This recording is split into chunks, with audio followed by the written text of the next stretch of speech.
Salut tout le monde, j'espère que vous allez bien. Bon, nouvelle semaine qui commence et cette semaine on va faire plein de choses. Enfin, je vais faire plein de choses parce que Mathilde, malheureusement, elle travaille, donc elle sera pas beaucoup sur le chantier. Et cette semaine, donc je vais continuer et finir d'enlever toutes les gaines électriques, tous les tuyaux d'arrivée d'eau, etc. que le vendeur avait mis en place pour tout refaire bien propre, bien neuf.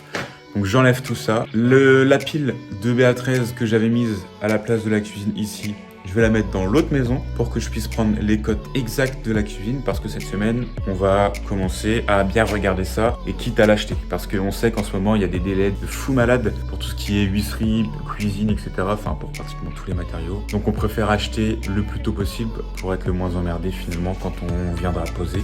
Au moins, on aura la cuisine, on aura les huisseries, on aura tout ce qu'il faut. Donc on va faire ça, je prendrai toutes les cotes.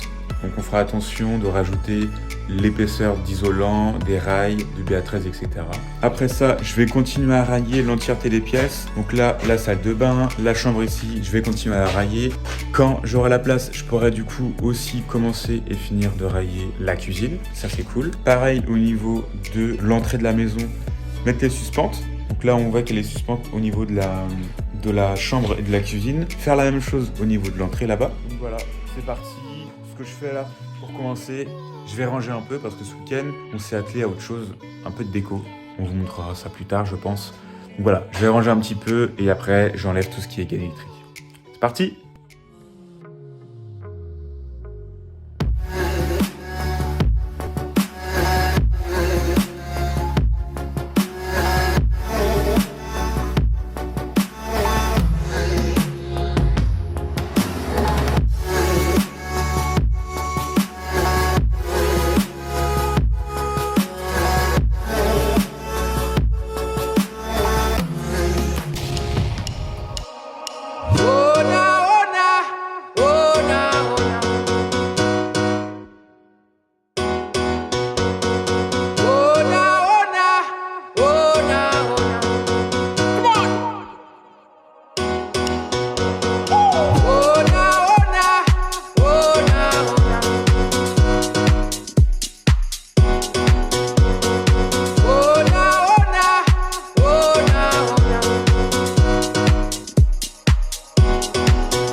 Allez, c'est bon, j'ai bougé toutes les plaques de BA13, donc à peu près une centaine, sur la maison du milieu, là où on met pratiquement tous les matériaux. Et ça me laisse de la place pour la cuisine qui est là.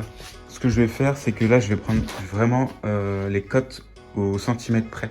Donc je pense que je vais mettre les rails par terre, juste histoire de voir les cotes hors tout qu'on va avoir pour la cuisine, qu'on puisse après coup la faire directement et puis la commander. Donc je prends la prise de cote et je regarde aussi les évacuations qui me paraissent pas fous. Donc là on peut voir que le propriétaire d'avant avait passé un tuyau de sang jusqu'en haut parce qu'en haut il y a les toilettes buanderies. Donc là très bien. Ici on a un dégagement pour aller sur le ballon d'eau chaude, impec. Donc là le tuyau de sang il vient là dans la terre, il continue ici, on voit bien la saignée. Et il descend dans la cave pour aller tout au bout là-bas, en dessous de la porte d'entrée. Sauf que il y a plusieurs points négatifs. De l'autre côté, donc dans la maison de l'autre côté de ce mur-là, il a fait venir un tuyau jusqu'au niveau des toilettes de l'autre maison. Sauf que non. No, God! No, God, please, no!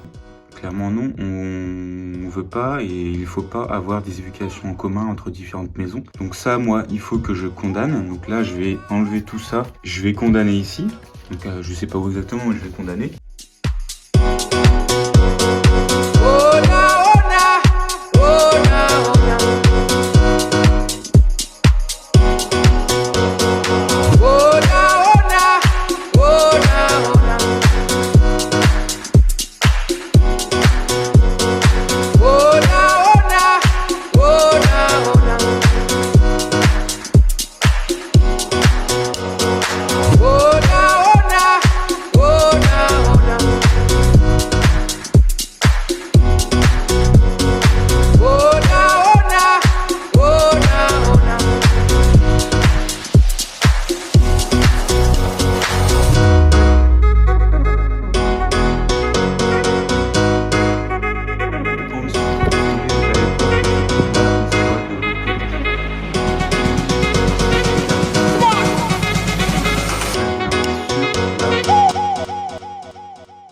Bon allez, c'est reparti pour finir le plancher. J'ai réussi à récupérer des dalles d'OSB, ça c'est top.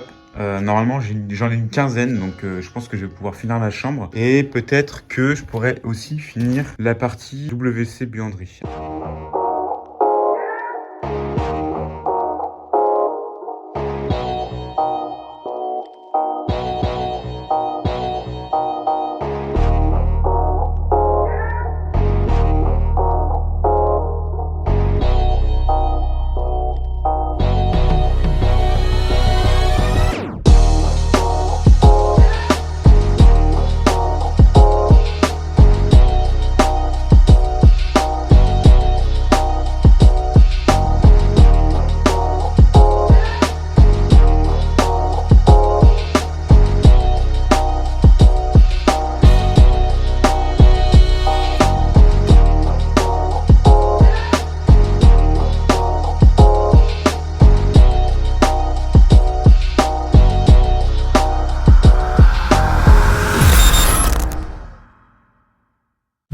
Bon allez, changement de décor. Je suis plus au chantier, enfin en tout cas pas celui que vous connaissez vous. Je suis dans notre appartement, donc notre premier investissement immobilier qu'on a fait dans le centre-ville d'une grande ville, qui tourne en Airbnb. On va faire vite fait quelques petites réparations entre deux voyageurs et c'est justement le prétexte pour vous faire visiter l'appartement et en parler un petit peu avec vous.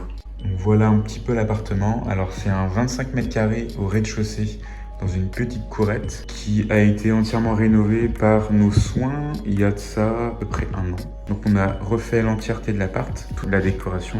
Et ce qui a été super intéressant là-dedans, c'est que avant, je vais vous mettre des photos, mais avant, au niveau du lit là-bas, c'était la cuisine. Là, à la place du claustrat, il y avait une sorte de bar. Donc là, l'entrée, elle ne servait strictement à rien, alors que l'appartement est vraiment tout petit. Donc ce qu'on a fait, nous, on a décalé la cuisine dans l'entrée directement. Donc on a un linéaire de presque 3 mètres et on a créé une pièce, enfin c'est pas une pièce mais c'est un coin de nuit délimité par le petit claustrat que vous voyez là. Et le coin de nuit, il permet vraiment d'avoir un endroit beaucoup plus cosy, beaucoup plus calme pour y dormir. Vous pouvez le voir là, ça donne vraiment un petit coin sympa et on a vu sur l'entièreté de l'appart. Alors il est pas immense, hein, certes, mais il fait le taf, Et derrière, on a refait l'entièreté la salle de bain. Donc la salle d'eau, c'est même pas une salle de bain, c'est une salle d'eau. La voici avec WC directement dans l'entrée. Petit meuble vasque avec un petit miroir qui s'éclaire. On a essayé de rendre un petit peu une petite déco plutôt sympa. Là vous pouvez le voir avec un petit robinet plutôt cool. Puis la petite douche ici avec la robinetterie dans le même style. Je vais faire ces deux choses. La première, c'est rafistoler la table. C'était une table bistrot qu'on avait achetée qui s'est fait bien dérouiller par les locataires, les différents voyageurs qui finalement s'en foutent un peu. On pose plein de trucs dessus, ils font couler de l'eau, des produits, etc. Vous pouvez voir, la table elle est morte. Et le deuxième bricolage, c'est dans la douche. Alors je sais pas si on verra grand chose, il n'y a pas trop de lumière, mais en gros il y a un des joints qui a fissuré. Donc il y a l'eau qui rentre à l'intérieur et je vais refaire le joint simplement. Voilà, donc c'est ce joint là de la douche qui est creusé et qui fissure. Donc je vais gratter et je vais remettre un autre.